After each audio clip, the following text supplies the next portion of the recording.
Iya. Halo, selamat siang Pak Ami. Iya. Selamat Siapa siang. ini? Iya Pak Ami. Saya perkenalkan, nama saya Dimas dari Bang Pak. Ada apa Mas Boleh Dimas? minta waktunya 2 menit sebentar aja Pak. Saya ada kabar gembira buat Pak Ami. 2 menit ya? Iya, monggo. Begini Pak, ceritanya saya ingin menawarkan ada produk kami yang terbaru, Credit Card Platinum kami untuk Bapak. Kebetulan Bapak yang terpilih jadi calon nasabah kami. Cashback, melakukan pencairan dana tunai 30 juta, 2 hari Pak pencairannya. Gimana Pak? Bapak tertarik? Apalagi ini belum ada bebasan annual fee tahunannya Baik, Pak. baik. Sebelumnya saya boleh tanya dulu ya? Boleh Pak? Nggak masalah ya? Baik. Mas Dimas Muslim? Saya, iya Pak, betul Pak. Muslim ya? Alhamdulillah ya. Kita sama-sama Muslim. Iya Pak. Mas Dimas pernah dengar nggak tentang riba? Iya, pernah dengar. Pernah dengar ya? Iya, Pernah kebayang bahaya riba nggak? bahaya riba, iya tahu Pak. Mungkin pernah dengar hadisnya atau ayat Qur'annya? Pak, Pernah. tapi Pak, tapi bagaimana? Masih tertarik Pak dengan kartu kredit platinum kami Pak? Nanti kita lanjutkan. Saya boleh cerita dulu?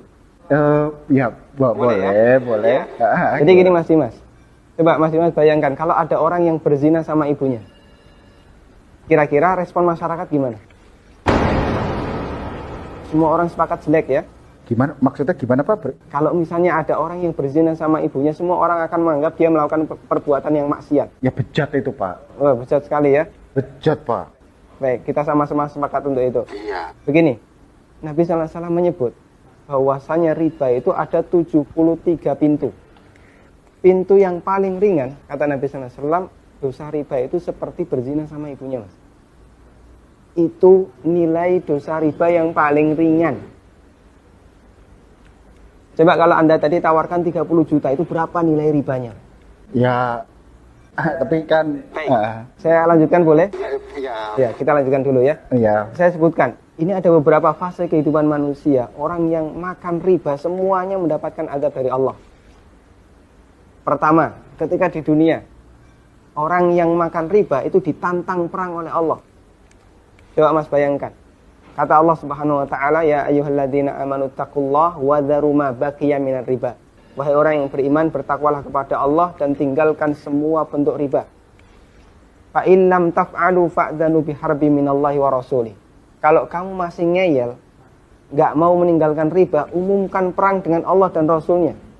Coba, kalau kita ditantang perang oleh Allah dan Rasulnya, kira-kira ada enggak peluang untuk menang? Enggak ada ya? Ampun Pak. Ini yang pertama.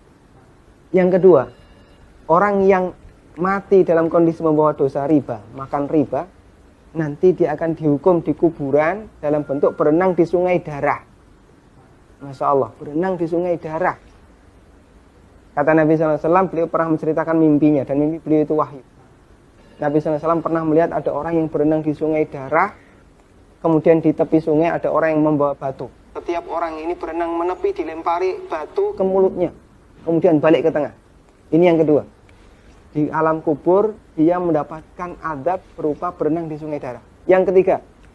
Masih ada yang ketiga Pak? Iya. Siap mendengar? Masih sanggup mendengarkan? Iya Pak. Iya, tapi saya lanjutkan ya. Iya Pak. Yang ketiga. Ketika orang ini dibangkitkan oleh Allah dari alam kubur, dia dibangkitkan dalam kondisi sempoyongan, Mas.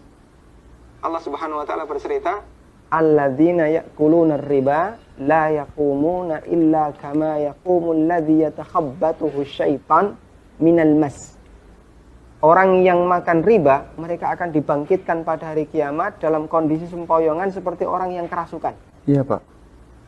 Artinya yang lain berjalan normal, dia sendiri sempoyongan, menyakitkan. Kemudian yang keempat, tadi sebelum hisab ya, ketika dia dibangkitkan sebelum hisab dia sudah disiksa. Yang keempat setelah dihisab, orang yang makan riba itu kan makan harta haram ya. Iya Pak. Makan harta haram, Pak. kita sepakat itu. Kalau kemudian daging kita tumbuh dari sesuatu yang haram, berhak nggak dapat surga? Enggak Pak. Layak nggak dapat surga? Enggak Pak. Sementara tempat di akhirat cuma ada 2 pilihan. Kalau nggak surga, Neraka Pak. maka kata Nabi SAW, kullu lahmin nabata bin suhtin, setiap daging yang tumbuh dari sesuatu yang haram, kata beliau, annar aulabi. Iya Pak. Neraka lebih layak baginya. Coba Mas Dimas bisa perhatikan, dalam 4 fase kehidupan orang yang makan riba itu semuanya sengsara.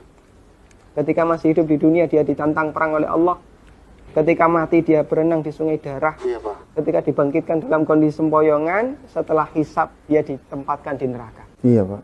Masya Allah. Masih ada tawaran yang lain? Ampun, Pak. Masih dilanjutkan? Ampun, Pak. Mas Dimas bisa renungkan Iya, Pak. beberapa poin yang tadi saya sampaikan. Iya, Pak. Nanti kalau misalnya ada sesuatu yang belum jelas, tidak masalah, hubungi saya lagi. Iya, Pak. Kita akan lanjutkan diskusi tentang riba. Iya, Pak. Bisa? Bisa, Pak. Ya, terima kasih ya. Assalamualaikum. Waalaikumsalam.